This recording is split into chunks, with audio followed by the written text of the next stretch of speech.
I promised you guys and didn't forget that I was going to make a video on how I sleep trained my second baby. I'm literally just going to tell you guys everything I did step by step as a non-professional who just wanted her second baby to sleep better than her first, who didn't sleep through till 1.5. So I feel like I've definitely made some progress and maybe have some helpful tips for anyone else wanting to try. Okay, so I kind of hit like a pivotal point and didn't really even look into sleep training at all. I've never actually even researched sleep training, so I've probably done it all the ways that it says not to.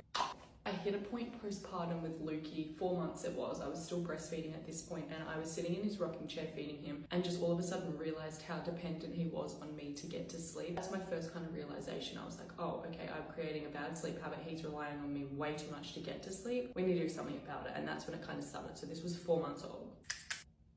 What I started doing was following a wake, feed, and sleep cycle and getting him used to those cycles through the day, which I feel like really helped him through the night. So he would wake from his naps, I would feed him his bottle as he woke, and then he would play, have his wake window, and then start going to sleep without depending on a bottle or boob. This whole process kind of took 3 days, but after these 3 days, he started sleeping through the night. He started being able to like link day nap sleep cycles. So that was the first thing we worked on. Sleep, wake, feed, and repeat. We really worked on that during the day.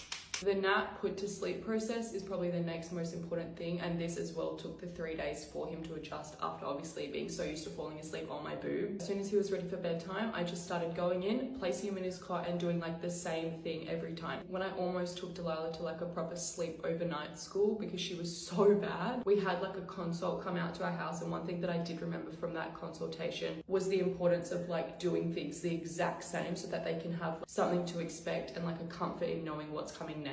So something I implemented straight away with this whole sleep plan that I was doing was to do everything exactly the same. It doesn't have to be the same wake window time. He gets tired when he's tired. I don't like strictly have him in bed at specific times, but doing the same thing during the wake, sleep, feed cycle. So once he's ready for a nap, I take him into his bed, I lay him in his cot, he sleeps arms out and a swaddle now, zip it up. Lukey sleeps with a comforter. I got both of my babies a Riff Raff when they were first born to give them like a positive sleep association. Having that comfort there and like the same sound to go to sleep, it helps that these now have a 12-hour like sound box. I give him his little comforter, put it on, give him a kiss and say, good night, Lukey, it's time for sleep now. Sound machine on. Walk out of the room. First 3 nights were obviously difficult because he was like, Mum, why are you putting me in my bed by myself? He was a little bit fussy and I would have to go in and just give him gentle pats. I never picked him back up. If I thought he was still hungry, I would take him out of the cot, feed him on the rocking chair, but never let him fall asleep on me. So if I noticed he started like using the bottle to go back to sleep and it wasn't hunger anymore, I would just take it away and put him back in his bed. Same thing. Good night, Lukey, it's time for sleep now. Sound machine, leave the room.